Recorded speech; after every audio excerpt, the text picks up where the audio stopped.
تو ہمیں یہ کہنے کا موقع مل جائے گا کہ دیکھو یہ صاحب جو ہیں یہ پہلے فوجی عدالتوں کے خلاف تھے، اب فوجی عدالتوں کے حامی ہو گئے، اس طرح ان کی کردار کشی کی مہم شروع کی جائے گی۔ وہ ساری سازش ناکام ہو گئی جب انہوں نے یہ کہا کہ یہ بینچ ہی غیر آئینی ہے، اور یہ فقرہ جو ہے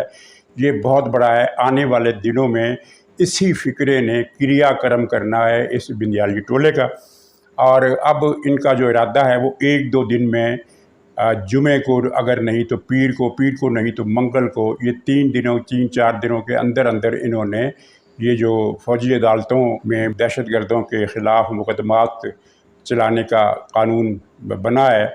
اس کو انہوں نے اڑا دینا ہے، ختم کر دینا ہے۔ تو اس کے بعد پھر جو ہوگا وہ اسی بنیاد پر ہوگا۔ مثلاً حکومت یہ کہہ سکتی ہے کہ چونکہ یہ بینچ ہی غیر آئینی ہے، اس لیے اس کا جو حکم ہے وہ بھی غیر آئینی ہے، اور حکومت اسے نہیں مانے گی، یہ حکومت نے طے کیا ہے۔ بالکل اسی طرح جس طرح وہ 4-3 کا فیصلہ تھا، حکومت نے اس کو بنیاد بنایا اور کہا کہ اس فیصلے میں تو الیکشن کا حکم ہے ہی نہیں، ہم نے حکومت دولی کی نہیں۔ تو اس کی بنیاد پر وہ حکومت ایک موقف اپنائے گی، اور اگر ان سازشیوں نے زیادہ گڑبڑ کی، ظاہر ہے ان کے پیچھے کچھ طاقتور لوگ موجود ہیں، اور ظاہر ہے ایک عدلیہ جو ہے وہ بذات خود ایک بہت زیادہ طاقت رکھتی ہے، اتنی زیادہ طاقت کہ جس کا اندھا استعمال ہم پچھلے 1 سال سے دیکھ رہے ہیں کہ آئین کو پڑھچے اڑا دیے، آئین کو پرزے کر دیا ہے ان 3 رکنی بینچ نے، اور اسی طرح ہائی کورٹ، اسلام آباد ہائی کورٹ کو دیکھ لیں، اختیارات سے ہٹ کر جس کمال ڈھٹائی کے ساتھ انہوں نے ثاقب نثار کے بیٹے کے خلاف کارروائی روکی ہے، وہ ظاہر ہے ایسی ہے کہ عدل کا دعویٰ کرنے والوں کا سر بڑے لمبے عرصے کے لیے جھکا دیا ہے اس طرح کے فیصلوں نے۔ اور لاہور ہائی کورٹ جو کر رہی ہے، نیچے ماتحت عدالتیں جو کچھ کر رہی ہیں، یہ ایک طاقتور گروپ ہے جس کو کچلنا اب ریاست کے بقا کے لیے ضروری ہے، کیونکہ اگر اس گروپ کو نہ کچلا گیا تو پھر ریاست ختم ہو جائے گی، پاکستان ختم ہو جائے گا، جو اس سیاسی ٹولے کا بنیادی مقصد ہے۔ چنانچہ ایک مقصد تو ان کا یہ ہے کہ خود کو بچایا جائے، عمران خان کو بچایا جائے، خود کو اس لیے بچایا جائے کہ خود ملوث ہے 9 مئی کی سازش میں، اور یہ جو جسٹس ریٹائرڈ سابق چیف جسٹس جواد خواجہ آ گیا ہے میدان میں، تو اس کی ریٹ بھی آئی ہے۔ اس میں عرض ہے کہ یہ جسٹس جواد خواجہ پاکستان کے خلاف سازش میں شریک نہیں ہے، وہ اپنے گھر کے لوگوں کو بچانے کے لیے سرگرم ہوا ہے، کیونکہ اس کے گھر کے کئی افراد 9 مئی کے دن دہشت گردی کی سرگرمیوں میں ملوث پائے گئے، خاص طور پر اس کی 2 بھتیجیاں، ایک کا نام کومل ہے اور ایک کا نام حمدہ ہے، جس کی ویڈیو بھی آ گئی ہے کہ وہ نہ صرف یہ ہے کہ کور کمانڈر ہاؤس پر حملے کا آنکھوں دیکھا حال بتا رہی ہے، فوج کا مذاق اڑا رہی ہے، فوج کو گالیاں دے رہی ہے، اور اسی طرح کی دیگر بکواسات کر رہی ہے۔ یہ انہوں نے گرجا چوک پہ ہم کھڑے ہیں، اور انہوں نے کور کمانڈر ہاؤس کو یہی سنا کہ آگ لگا دی ہے، اور لوگ اب بھاگ گئے ہیں ادھر سے سارے جتنے وہ ہیں، اور آرمی والے جو ٹاپ راس ہے وہ تو بھاگ گئی ہے سنیں، اور یہ جو ہیں جو دوسرے کوئی فوجی اگر نظر آ بھی رہے ہیں تو وہ بالکل پیسفلی وہ وہاں سے وہ گزرے ہیں اور لوگوں کو جانے دے رہے ہیں، کیونکہ they also don't approve of what their top brass is doing. Hamda ہے میرے ساتھ، بنال ہے، علی ہے، اور یہ میں ہوں، ویڈیو بنا رہی ہوں میں۔ جیتیں گے بھائی، جیتیں گے، آئی ٹی آئی، اور ہم دیکھ لیں گے کہ کس طرح سارے فوجی چھوڑ کے بھاگ گئے ہیں کینٹ کو، کور کمانڈر ہاؤس خالی ہو گیا ہے، آگ لگا دی ہے کور کمانڈر ہاؤس کو، دیکھ لیں، دیکھ لو یہ دھواں وہیں سے نکل رہا ہے۔ یہی کرتے تھے، یہی deserve this is what they deserve. Yes سب آئے نا فوجی، ہم کھڑے ہیں کینٹ کے اندر، کدھر ہیں چوک میں کھڑے وہ آئے، بھاگ گئے ہیں، the فوج has run away, they have left camp۔ تو یہ دونوں مفرور ہیں، لیکن کب تک بچی رہیں گی، انہیں پکڑا جائے گا اور ان پر بھی سخت ترین مقدمہ چلے گا۔ تو جسٹس جواد خواجہ صرف ان کو بچانے کے لیے یہ میدان میں آیا، ورنہ اگر اس کو فوجی عدالتوں سے تکلیف ہوتی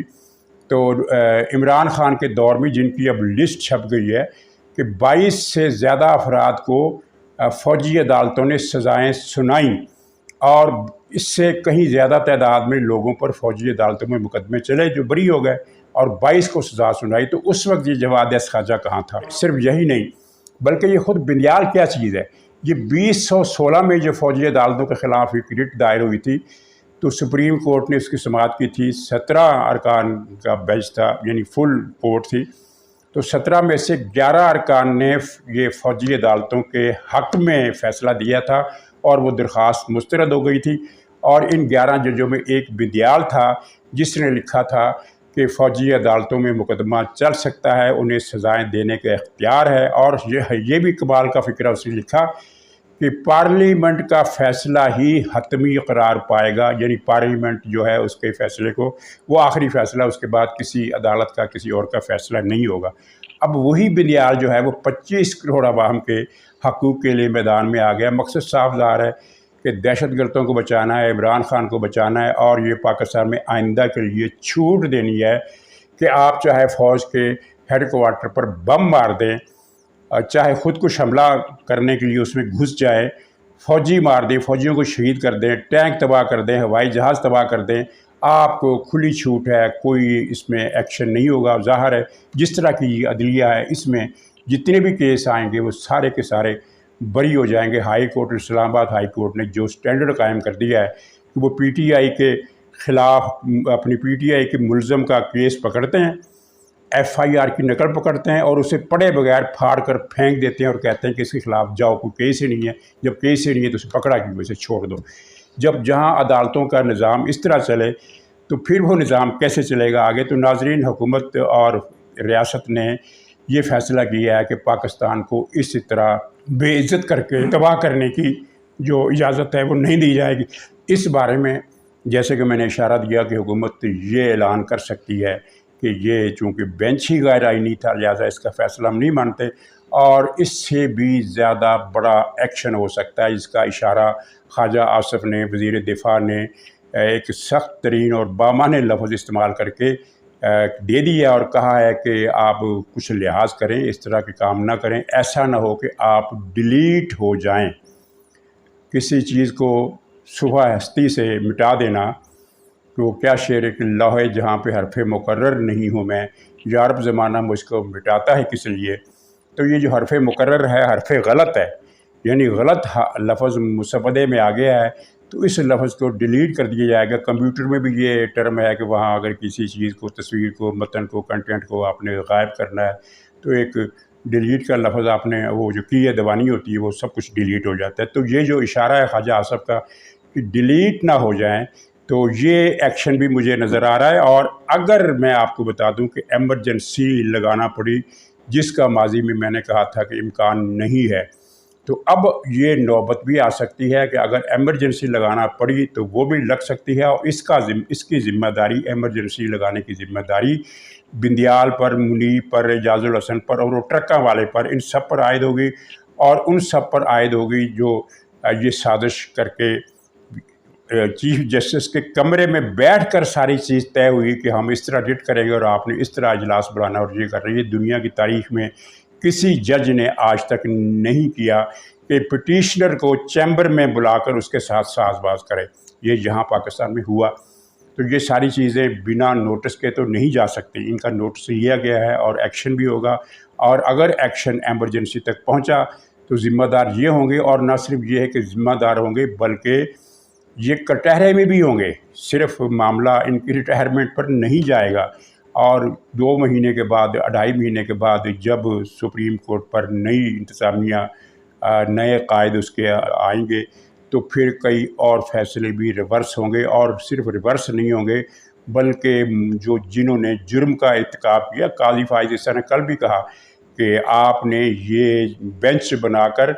مس کنڈکٹ کا مظاہرہ کیا ہے, تو مس کنڈکٹ کے الزام میں بھی کارروائی ہوگی. دوسرے جو سیاہ کاریاں 3-4 لوگوں نے کی ہیں, جس طرح دھاندلیاں کی ہیں اور جس طرح کرپشن کے انہوں نے ڈنکے بجائے ہیں, اس کرپشن کا بھی حساب ہوگا.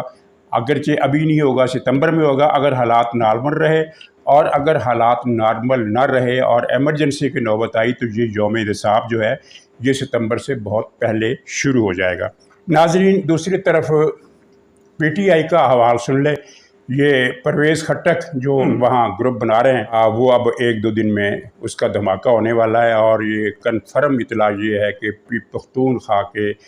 35 ارکان صوبائی اسمبلی اس وقت پرویز خٹک کا ساتھ دینے کا وعدہ کر چکے ہیں۔ اس کے علاوہ MNAs کی بھی ایک تعداد ہے۔ اس کا مطلب یہ ہے PTI کا قصہ پاک ہے، وہ تابوت میں بند ہو چکی ہے۔ اگر پرویز خٹک یہ دھماکہ نہ کرے تب بھی کوئی اتنا بڑا فرق نہیں پڑتا، جو ہونا ہے وہ ہونا ہے۔ لیکن پرویز خٹک کے اس دھماکے سے نفسیاتی جو ان کا PTI کے لوگوں کا جو احوال ہے، نفسیاتی زبوں حالی جو ہے، اس زبوں حالی میں مزید اضافہ ہو جائے گا، اور میرا خیال ہے پختونخوا میں 1-2 کو چھوڑ کر کوئی بھی قابل ذکر آدمی PTI میں موجود نہیں رہے گا۔ آج کل غلام سرور وزیر نے بھی، وہ سابق وزیر تھا جو عمران خان کا، اس نے بھی استعفیٰ دے دیا۔ یہ وہ قومی مجرم ہے غلام سرور خان، جس نے عمران خان کے حکم پر PIA کو تباہ کرنے والا بیان دیا۔ مقصد کیا تھا؟ عمران خان کی ایک چہیتی ATM مشین نے اپنی پروازیں چلانی تھی، اور گلف ایئر کے ساتھ ان کا حصہ طے ہوا تھا کہ ہم PIA کو ختم کرتے ہیں، PIA کو بند کرتے ہیں، آپ یہ سارے روٹ آپ سنبھالیں، ہمیں ہمارا حصہ دیتے رہیں، بنی گالا اتنا حصہ ہر مہینے پہنچ جانا چاہیے، تو ہم PIA کو ختم کر دیتے ہیں۔ اور یہ PIA کو ختم کرنے کے لیے غلام سرور نے عمران خان کے حکم پر یہ بیان دیا تھا کہ اس کے تو جو پائلٹ ہیں ان کے پاس تو ڈگری نہیں ہے، ان کی تو ایجوکیشن ہی نہیں ہے، ان کی تو ٹریننگ ہی نہیں ہے، جس کے بعد یورپ نے پابندیاں لگائیں اور PIA کو اربوں ڈالر کا خسارہ ہوا، اور پھر اس کی جگہ انہوں نے گلف ایئر اور اپنی ایک چہیتی کمپنی کو یہ روٹ دیے، پاکستان کے، انگلینڈ کے، مڈل ایسٹ کے، تاکہ وہ سارا منافع کمائیں۔ تو یہ پرویز خٹک کا دھماکہ جلد ہونے والا ہے، اور اس میں آپ شاہ محمود قریشی کا ایک دلچسپ بیان سنیے۔ اس میں انہوں نے کہا، شاہ محمود قریشی نے کہا کہ مسئلہ عمران خان کے ساتھ دینے کا نہیں ہے، مسئلہ PTI کو بچانے کا ہے، PTI کا ساتھ دینے کا ہے۔ اور یہ وہی بات ہے جو فواد چودھری نے پہلے دن پریس کانفرنس میں کہی تھی۔ اس نے کہا تھا فواد چودھری نے کہ ہم اس لیے PTI کو نئے سرے سے منظم کریں گے کیونکہ ہم یہ اس ملک کو زرداری اور نواز شریف کے رحم و کرم پر نہیں چھوڑ سکتے۔ مطلب یہ ہے کہ عمران خان کو مائنس کر دیں گے تاکہ ان کا مقابلہ کرے۔ اب شاہ محمود قریشی کے اس بیان سے یہ واضح ہو گیا ہے کہ شاہ محمود قریشی اپنی دانست میں عمران خان کو کک آؤٹ کر چکا ہے اور PTI کی زمام کار سنبھال چکا ہے۔ تو ہو سکتا ہے اس کے رابطے بھی ہوئے ہیں پرویز خٹک کے ساتھ، اور اسد کیسر کے بھی ساتھ بھی، اور ایوان صدر میں بیٹھا ہوا باندر ہے عارف الوی، اس کے ساتھ بھی۔ تو یہ عین ممکن ہے کہ یہ پرویز خٹک جس کی بات چیت چل رہی تھی کہ ایک گروپ بنا کر وہ جہانگیر ترین کی استحکام پارٹی میں شامل ہوگا، اس کے بجائے یہ شاہ محمود قریشی کے قیادت میں ایک نئی PTI بنانے کا اعلان کر دے تاکہ انتخابی میدان میں وہ اپنا حصہ وصول کر سکے۔ ظاہر ہے کہ اگر وہ استحکام پارٹی میں شامل ہوتے ہیں تو پھر جو یہ فیصلہ ہوگا وہ تو جہانگیر ترین کا ہوگا کہ وہ کتنی سیٹیں اس کو دیتا ہے جیتنے کے لیے۔ لیکن اب اگر وہ شاہ محمود قریشی کی پارٹی میں شامل ہوتا ہے تو اس کو اپنی مرضی کا حصہ پختونخوا میں مل جائے گا، 10 آدمی کھڑا کرے گا، 4 تو جیت جائیں گے۔ تو یہ صورتحال ہے۔ اور پھر آپ نے دیکھا کہ ہمایوں اختر نے بھی PTI چھوڑ دی، اور یہ ہمایوں اختر جنرل اختر عبد الرحمان کا بیٹا ہے، ظاہر ہے یہ بھی قومی مجرم ہے۔ PTI میں جو تھا وہ قومی مجرم ہے، PTI چھوڑنے سے اس کا قومی مجرم ہونے کا تعلق ختم نہیں ہو جاتا، وہ الزام دھل نہیں جاتا۔ پرویز خٹک ہو، اسد کیسر ہو، شاہ محمود قریشی ہو، یا کوئی بھی ہو، جس نے بھی PTI چھوڑی ہے اس کے پیچھے کرائم کا ایک پورا باب ہے، جرائم کا، اور وہ جو بوجھ ہے وہ اس کے سر پر رہے گا۔ حالات ایسے ہیں کہ فی الحال یہی چل رہا ہے کہ جو PTI چھوڑ دیتا ہے اس کے خلاف جرم کا کھاتہ نہیں کھولا جاتا، یا کم از کم ٹھنڈا کر دیا جاتا ہے۔ یہ ہمایوں اختر وہ ہے جس کے باپ نے پاکستان کے قیمتی ترین، حساس ترین اسٹریٹجک ہتھیار دشمن ممالک کو بیچے اور اربوں خربوں کمائے، اور اس اربوں خربوں کی ناجائز کمائی سے پھر اس کے بیٹوں نے ایک بہت بڑی صنعتی ایمپائر کھڑی کر لی، آپ دیکھ سکتے ہیں۔ تو ناظرین یہ ہے اب تک کی صورتحال، تو انتظار کیجئے کیونکہ یہ جو ان کی سازش ہے، یہ اس کے بارے میں ایک چیز تو طے ہو گئی ہے کہ اسے کامیاب نہیں ہونے دیا جائے گا، بلکہ انہیں عبرت کا نشان بنا دیا جائے گا، اس طرح کا فیصلہ ہوا ہے۔ اب اس پر عمل کیسے ہوتا ہے یہ اگلے چند دنوں میں اس کے آثار بھی نظر آ جائیں گے، اور ہو سکتا ہے آثار کے بجائے فیصلہ ہی سامنے آ جائے۔ تو ناظرین اجازت دیجیے، انشاءاللہ اگلے بلاگ میں پھر ملاقات ہوگی، تب تک کے لیے خدا حافظ۔